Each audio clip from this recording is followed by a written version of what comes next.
This is the story of a river in southern Europe that brings together a wider variety of animals than any other.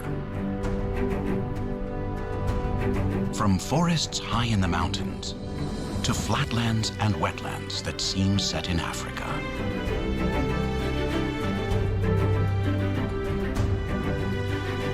On its banks, geography seems to make no sense because species from very different worlds gather there.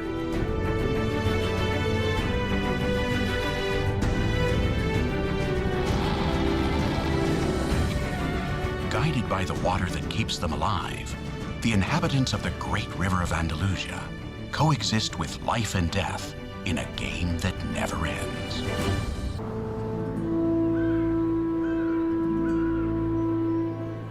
Our story begins among the mists of the Cazorla and Segura mountain ranges, 700 kilometers upriver, in the peaks where the river is born.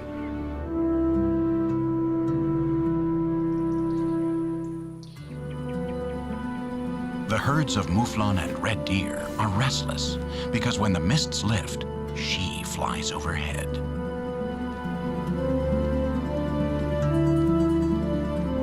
A golden eagle inspects the forest.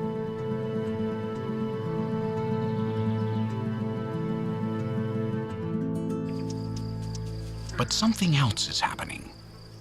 Down there, everyone knows the characteristic sound of autumn. It's a well-known secret.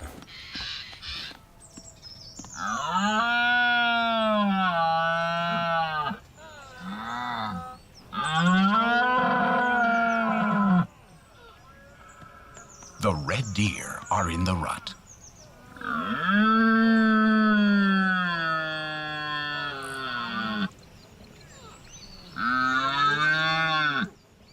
The ground is a violent place.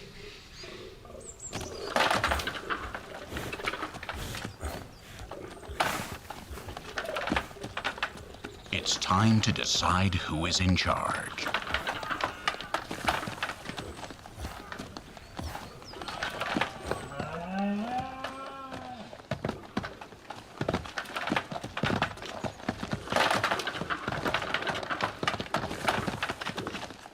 It's not easy to be a stag. Only the strongest can reproduce, while the rest have to wait another year if they survive.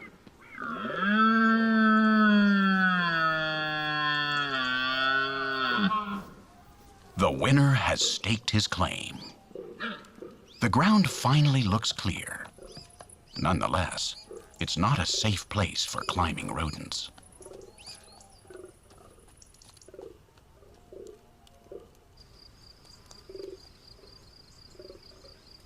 He's running for a reason.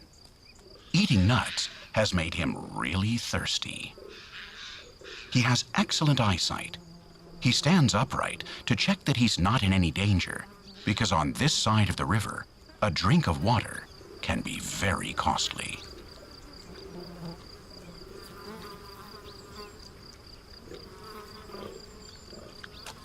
The fallow deer, close but somewhat smaller cousins of the red deer, are beginning their courtship fights.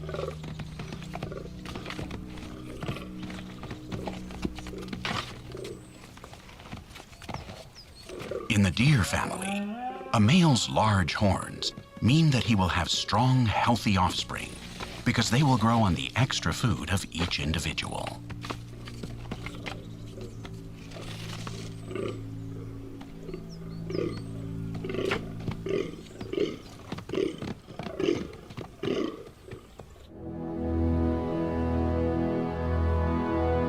But these mountains in Andalusia are above all the place where our protagonist starts her journey.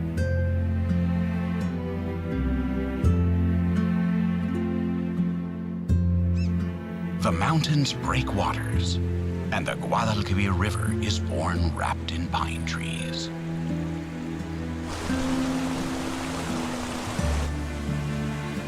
Its crib is made of bare rock. Its waters run swiftly here, white with foam.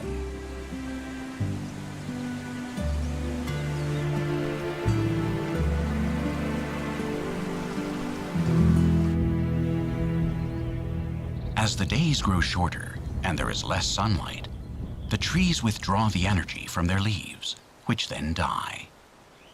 Their green tint fades and they fall to the ground, painting it the color of winter.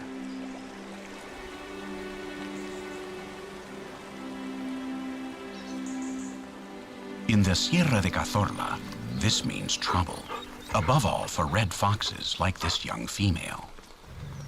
She's hungry, but she also has a great memory, and that's why she remembers the exact spot where she buried a fallow deer leg a few weeks ago. But while she's digging up her treasure, she's being observed by an enormous male.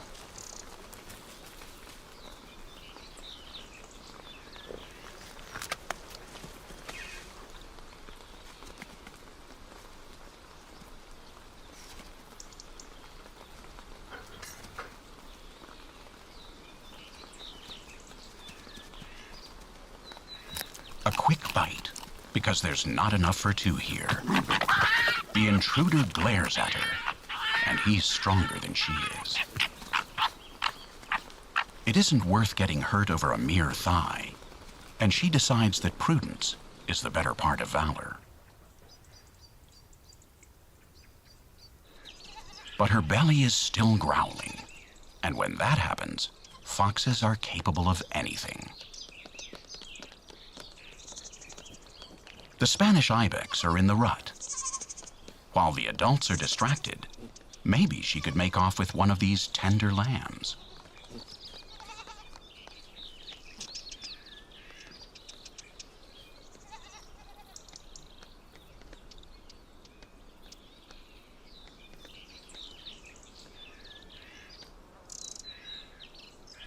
That's not a good idea. A hungry stomach gives bad advice.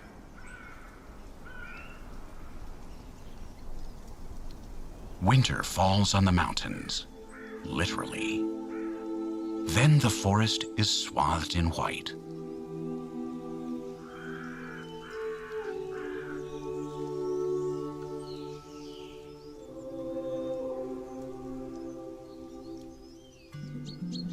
The river feeds off the snow, but for the little fox, it's the worst of scenarios. That leg of deer that was stolen from her was her last hope. Keeping a constant body temperature is a luxury that she can't afford much longer.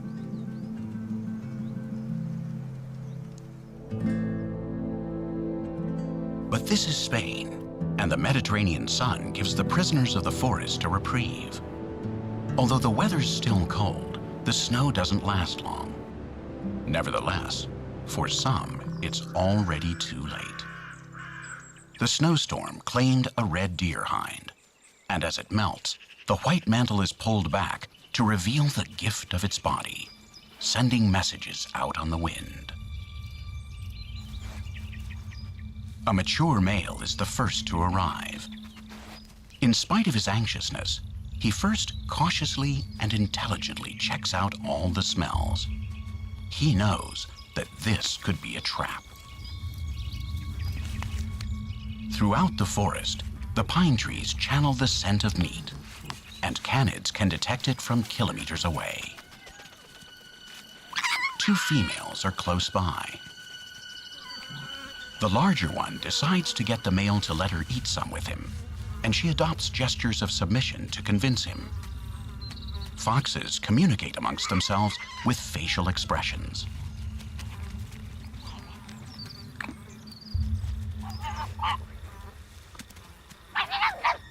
The other, it's her, has survived the snow, but she's still getting the short end of the stick. Three are a crowd. She has to choose between a growling stomach and her growling companions. Sheer hunger gives her the courage to try.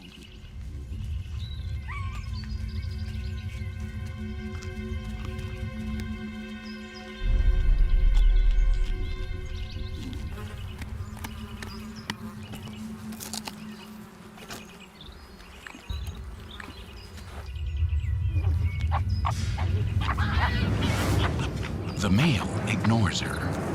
This is something the female should solve between the two of them. But the forest has eyes.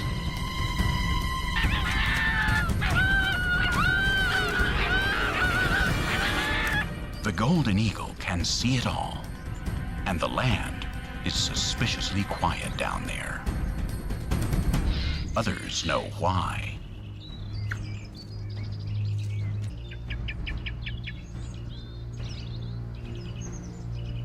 Foxes are making too much noise. The queen keeps looking. She can't hear them. She needs movement to detect what's going on. She reads between the pines. She knows something is happening.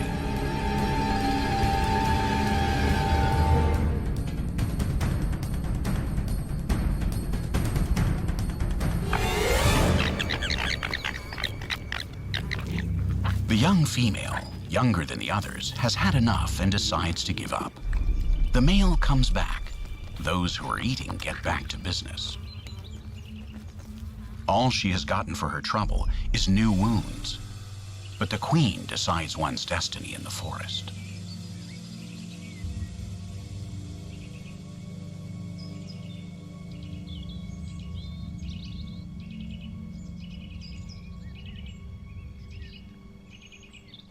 When she spreads her wings, someone is going to pay.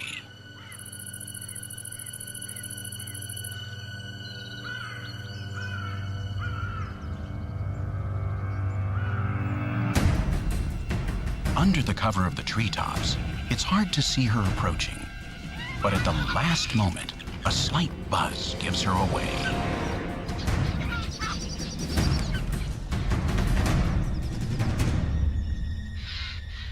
Birds of prey learn from their mistakes. The young female sees the whole thing. The foxes that were eating have driven her off. But this time, destiny is going to play in her favor. The others return to keep eating, without realizing that the deer has been laced with strychnine, a forbidden poison that will sow death throughout the forest.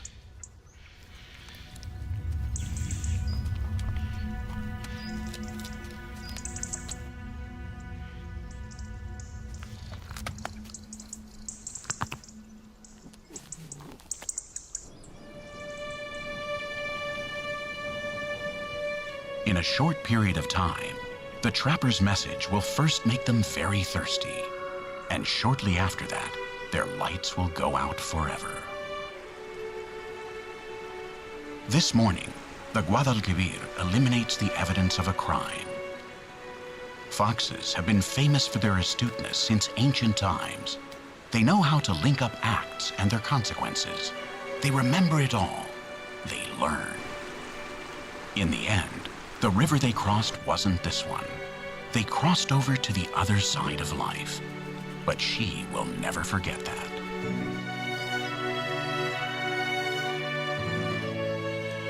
She doesn't owe anything to anyone, but she's on the brink of ruin. She wanders in a pack that has 3 members: hunger, fear, and herself. That's why she decides to leave, following the only trail that breaks through the mountains. In a place without a horizon like this one, the only way out is to follow the water. Only the الكبير can get her out of there. On its banks, at least she'll have plenty to drink along the way. The journey of 2 survivors begins. An olive grove is an orderly forest. Trumpets from the north fill the land ahead with sound.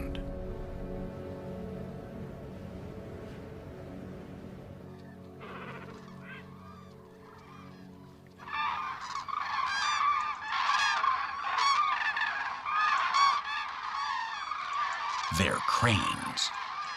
They arrive in huge flocks from Scandinavia, crossing Europe until they reach one of Spain's most characteristic landscapes, the dehesas, or open oak pasture lands.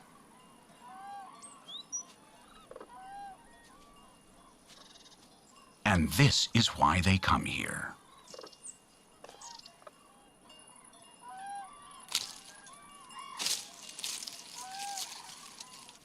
Holm oaks and cork oaks drop their acorns precisely when snow is forming on the horizon of the rest of the continent, and very little is left to eat.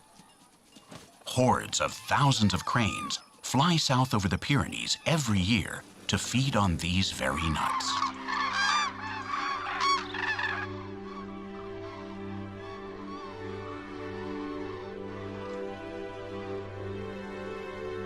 The Guadalquivir matures as it crosses the dehesas of the Sierra Morena, the place where, for as long as people can remember, fugitives and outlaws have sought refuge.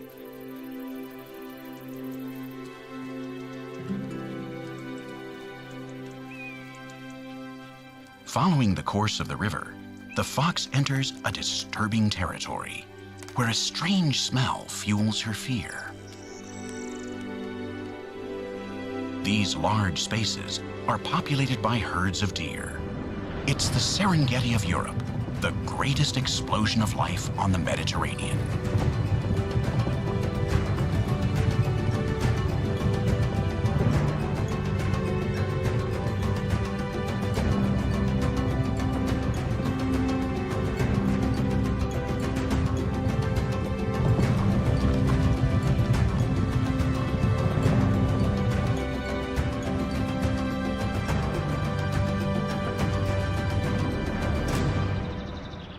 But this place is also the hunting grounds of the fox's worst enemy, the Iberian lynx, the invisible cat.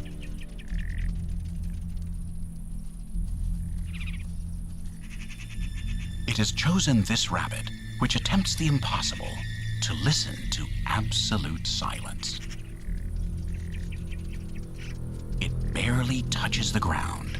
It is made of the landscape.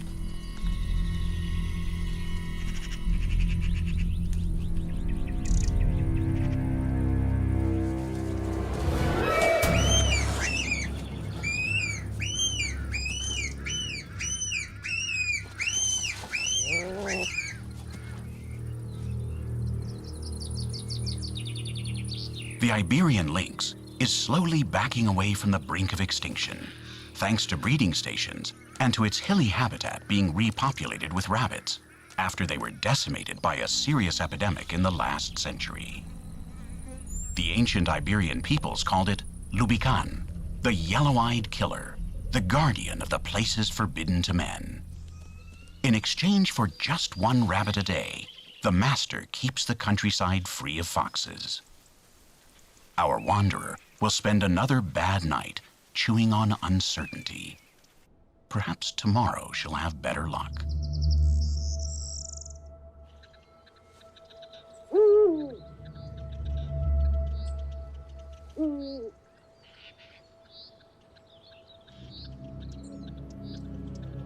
Dawn brings no comfort to our traveler. She can smell members of her family with whom she has been feuding for thousands of years. This isn't the peace that she was looking for when she left Cazorla. The hounds, filled with loyalty for their masters, are hot on her trail. But luckily for her, a prey that's much more attractive to them convinces them to switch targets.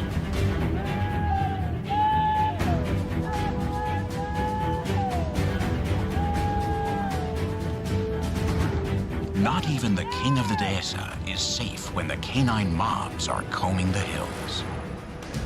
But today, it is the wild boar's turn. She should keep going. This isn't a good place for her.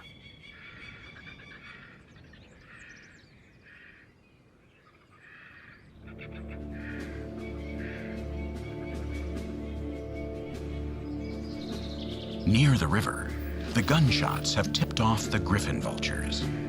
They know what that means. Somewhere down there, men are going to leave them a gift.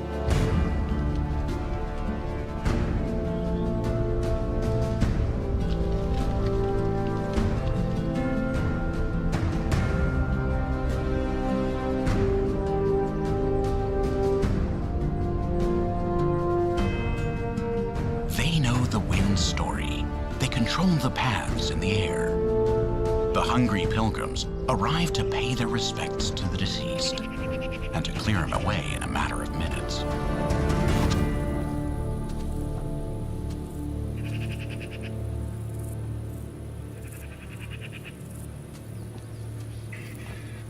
When their brother scouts the scene and gives his consent, the buff-colored angels fall from the heavens, the skydivers of death.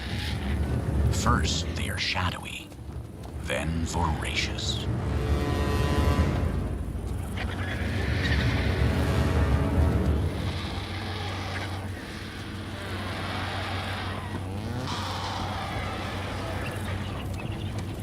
The griffin vulture's communion recycles the body and blood of the deer. But there will be no miracle. A single red deer isn't enough to feed so many vultures, and the frenzy escalates as the meat becomes scarcer.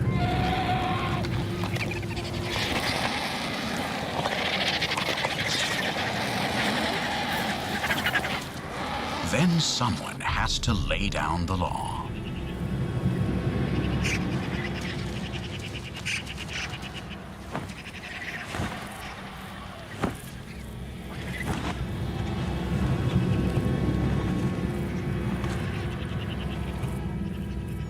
A grand appearance, a black cloak of almost 3 meters.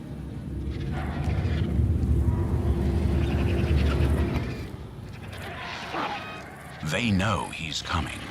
They've all been warned. From up above, he blesses the table, and he drops in, performing the dance of the one who gives the orders.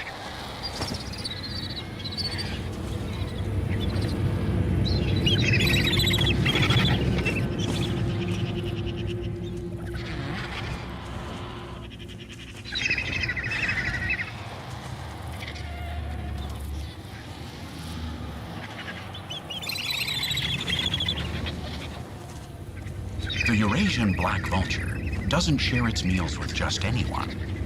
It's the largest bird of prey in Europe, 10 kilograms of fury that doesn't like to eat entrails as the griffin vultures do. It prefers clean red meat without hair nor bones. It's the gourmet of corpses, and it can afford to be. That's why it drives off all the other birds with the authority of its size. It has arrived late to the feast. They haven't left him much, and he is in a rage.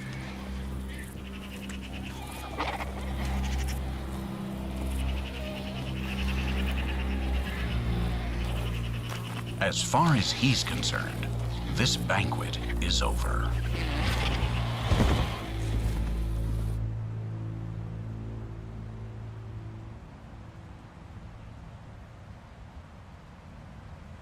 Once past the Sierra Morena, the Guadalquivir grows calmer as it wends its way through the countryside near the city of Córdoba. But for the exile, forced to travel by day, running is all she has.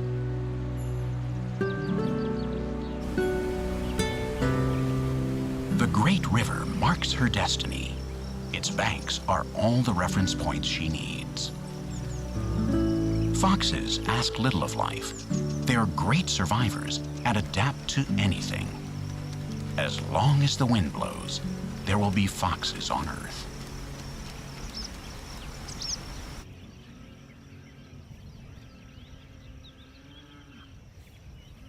We are in the land of the Tartessians, the Turta, the herdsmen who raised red bulls.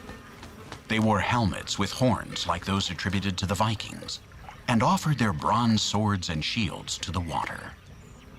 The same water in which these black storks are resting during their migration from Africa.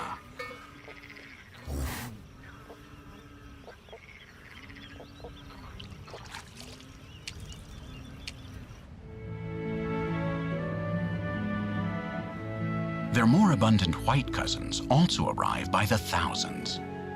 They have just crossed the Strait of Gibraltar and need the embrace of the Guadalquivir to regain their strength.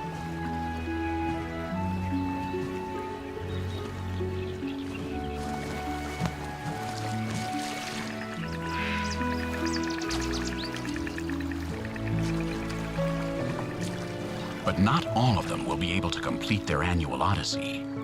One of them has a broken leg and is unable to stand up. Her mate, who has been by her side for years, stays with her, waiting for her to get better. But that isn't going to happen. She tries, but the Guadalquivir claims her for itself. The mud traps her, and she has no strength left.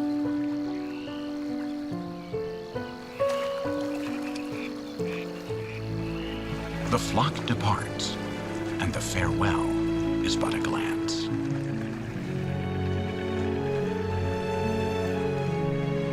In some town in Europe, one stork will not return to the church tower this year, and perhaps someone will miss her, or perhaps not.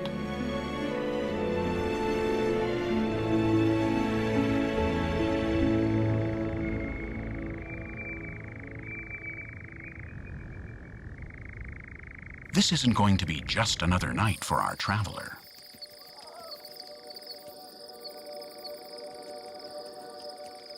Soon she will have another reason to fight. Tomorrow, she won't be quite so alone. A brief encounter with a male will change her life forever.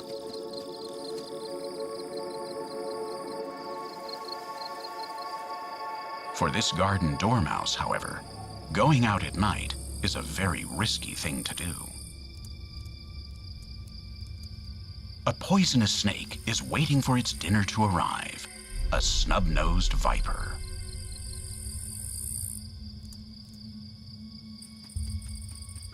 Meeting up with the viper would also be lethal for the fox. She treads carefully because the night is full of traps. He makes them an invitation that they can't refuse.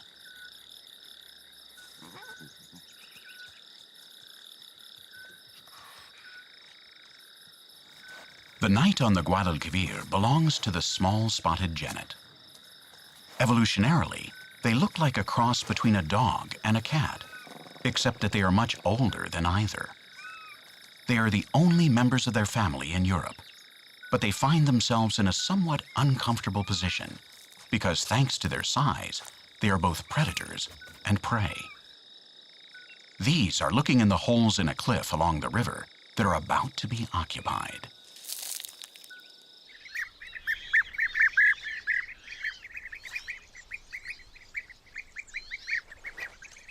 These male bee-eaters have just flown in from Africa and immediately take up residence in the holes that have been abandoned for months. The competition for a hole is fierce because if they don't have one, the females will reject them. The colony is situated on top of an ancient Roman workshop that made amphoras.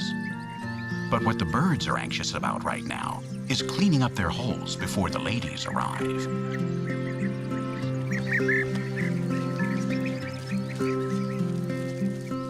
After all that work, they have the odd custom of taking a sun bath to eliminate the parasites on their backs. Up close, the courtship of little ringed plovers is more violent. Two males have been smitten by the same female, and one of them has to go.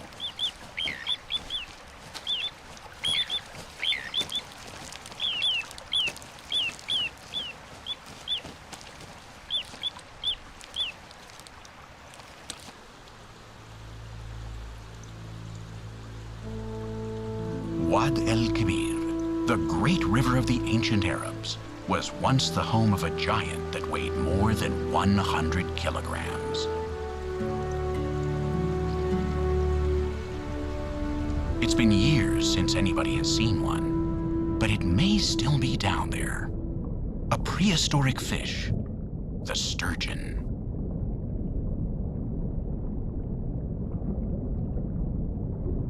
The eggs that female sturgeon bear are one of the world's most highly prized delicacies. There was a caviar factory on this river, but it shut down in 1967. It drew its business from the bellies of the colossal fish that swam upriver to spawn. It's unlikely they'll ever come back. On the riverbanks, the little ringed plover has driven off the other suitor, and the winner performs his mating dance for the female, who sits in judgment.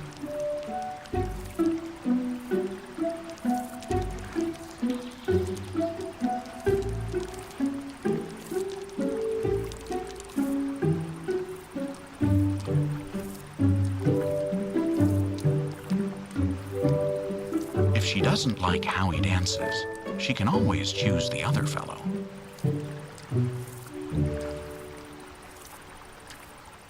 Meanwhile, the little fox has been getting by on snails and worms for weeks. But her body is demanding that she hunt something bigger. She needs hemoglobin, iron, and high-quality proteins. After the dance, the male decides to try another trick. He forms a parasol with his body to protect his lady from the sun. And it works.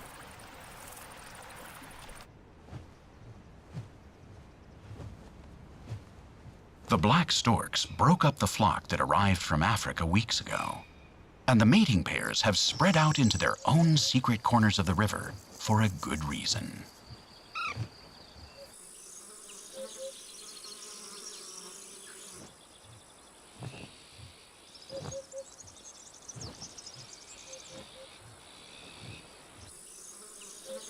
Four enormous pterodactyls that are always hungry and thirsty.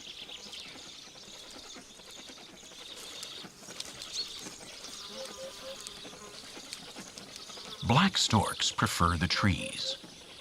Shy birds, they don't like to have humans nearby, like their white cousins.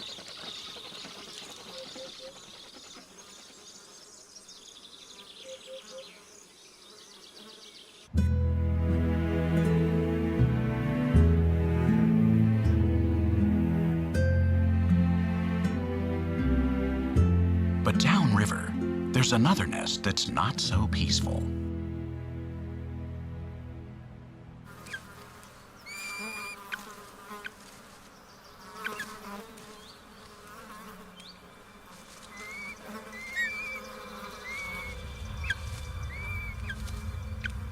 Big Brother, who hatched from his egg 3 days before his sibling, is trying to kill his baby brother so that their parents will only feed him when they come back with prey.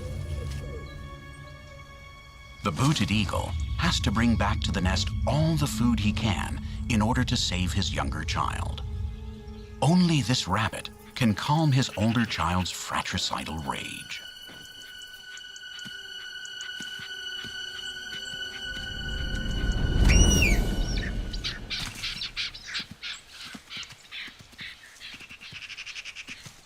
But he doesn't manage to calm him down.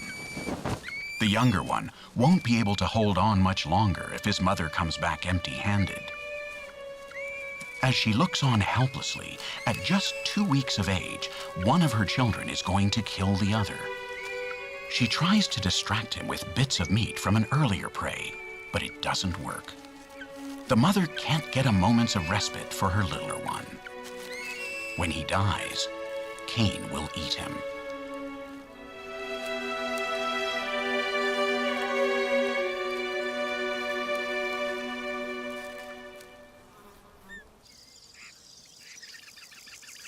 In the meantime, flowers have bloomed around the traveler along the river.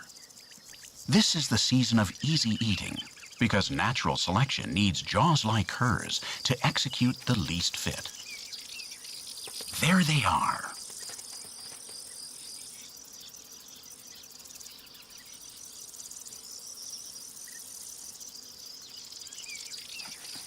No more worms and frogs.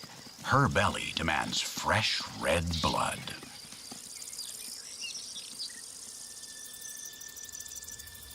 Common rabbits are native to the Iberian Peninsula, and from here they were introduced all over the world. But she needs only one, like that one.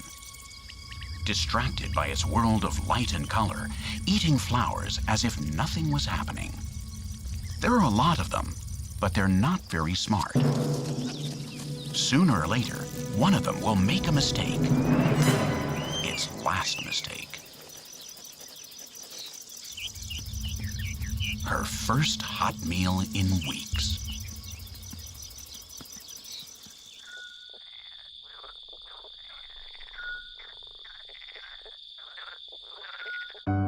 Then the sleeping sprites in the ground become orchids, waking up, shining.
The green creatures between two worlds don't want to be princes, at least not yet. Mediterranean tree frogs were born to sing.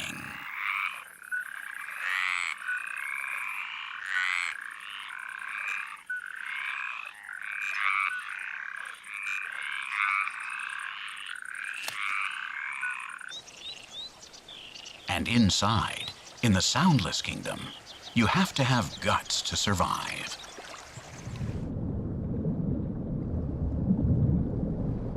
These fish live nowhere else in the world. They're called salinetes. They are a wonder of evolutionary adaptation because they can live both in fresh water and in water that is 3 times saltier than seawater. But their world is very fragile, and they are being pushed out by gambusias, the aggressive invasive fish introduced by man to eliminate mosquito larvae. But something else is down there. It's a dragonfly nymph that is just itching to go through metamorphosis. To earn its wings, it finds itself forced to kill. It absorbs the body fluids of its victim, but it leaves a tribute to the water where it was born. Above, mosquitoes are springing up. Centuries ago, they spread malaria here, even forcing the Spaniards to abandon the castles and fortresses. One of these little insects was responsible for the death of the greatest emperor man has ever known, Charles V of the Holy Roman Empire and the first of the Spanish Empire. With her stomach full, the little wanderer is in high spirits and has renewed energy to continue accompanying her friend, the river. She passes by the largest colony of white storks in Europe and detects a special scent. Her final destination may be near.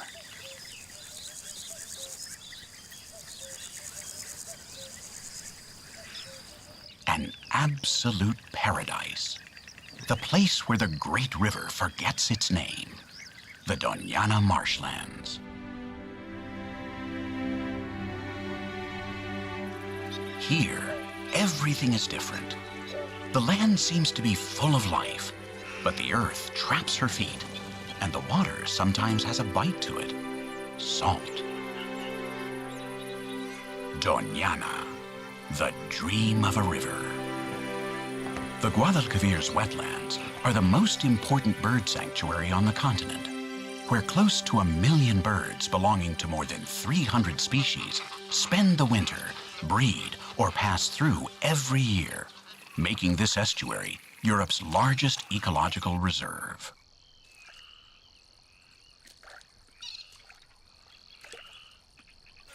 The purple heron is one of them.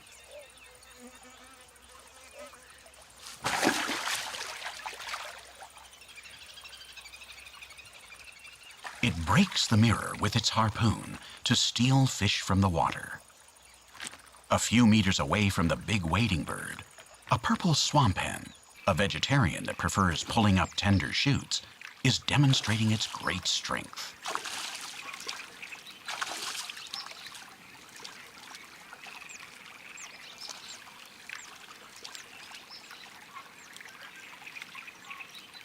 But no bird is as amazing as this one, the greater flamingo.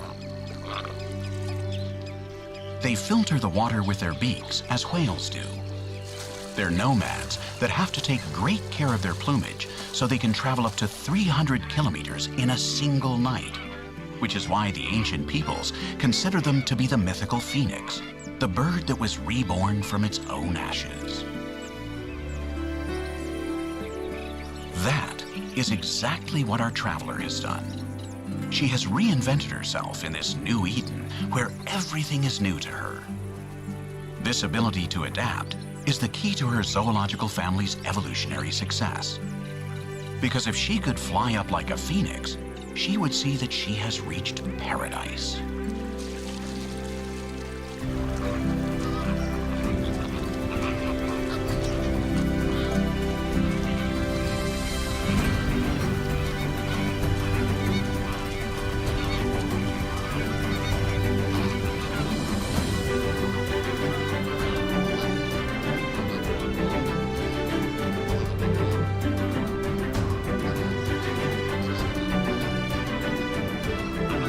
Legend has it that the sun represents truth, and that if you fly too close to it, your wings will burn and you will fall back to earth.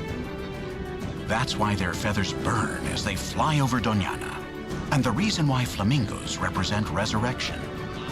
Their name comes from the Latin word flamma, which means flame.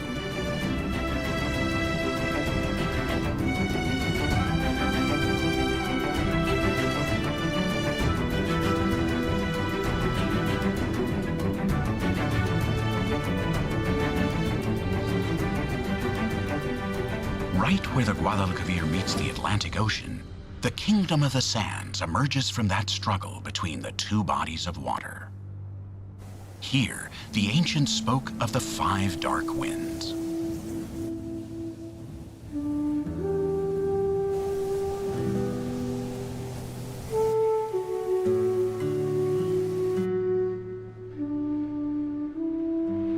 The dunes try to devour the pine trees in their path, while the pines fight to hold them back. This battle creates a landscape found nowhere else in the world. Forests on sand, a hybrid ecosystem that is half African, half European, that shares species even with China, like these azure-winged magpies, which are found only here and in parts of Asia. No one has yet been able to explain why.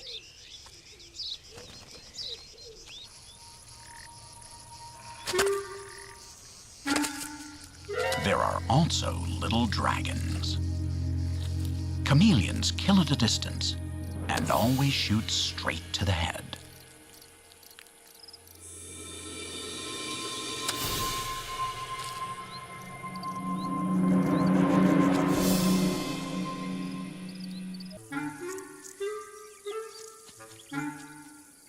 Our traveler has walked more than 700 kilometers from the Sierra de Cazorla, following her master, the river, and has exchanged the snow for warm sand.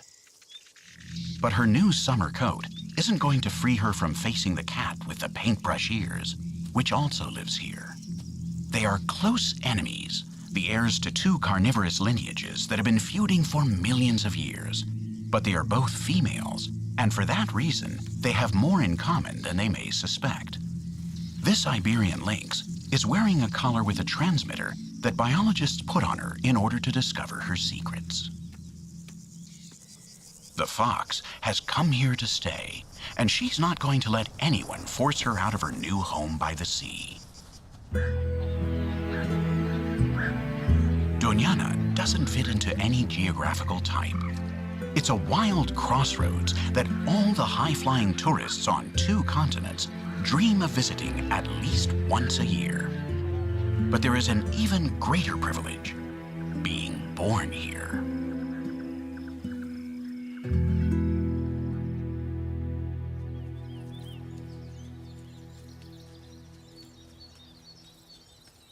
The young lynx takes his first long stroll alongside his proud mother.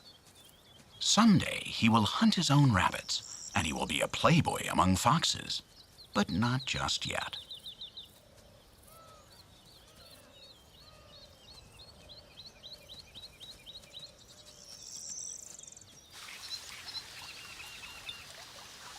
The river's sacrifice, as its banks disappear and it fans out, contributes to the festival of biodiversity found throughout the wetlands. New wings and claws begin to unravel the secrets of the great journey of life.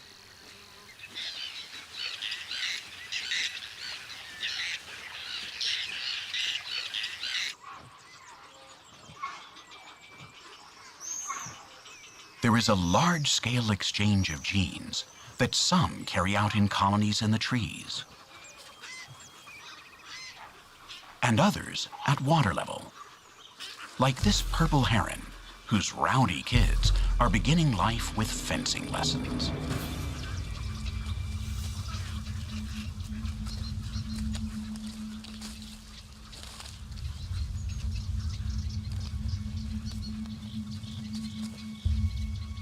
For birds like these, it's easy to fly the channels in the sky and to choose from up there if they want to roost in one place or another. They can even change their minds and leave again. But for our river traveler, there's no going back. She's gone through too much to get here, and like the current, she can't flow upriver.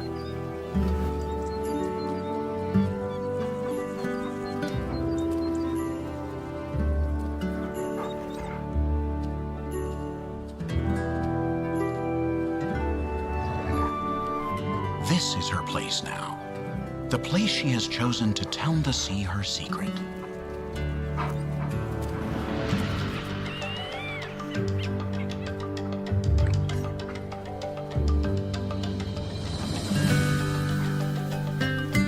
Her 3 children on the beach were close to never being born. They will never experience the freezing cold, nor meet the golden eagle or the poison man, because they were born after the incredible journey of a survivor.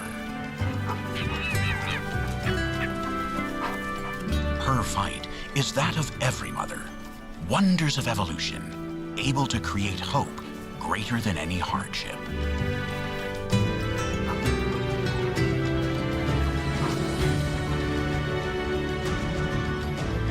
She won't be able to tell them what they owe to the river, but that doesn't matter, because this is just one of the thousands of stories reflected in the waters of the Guadalquivir.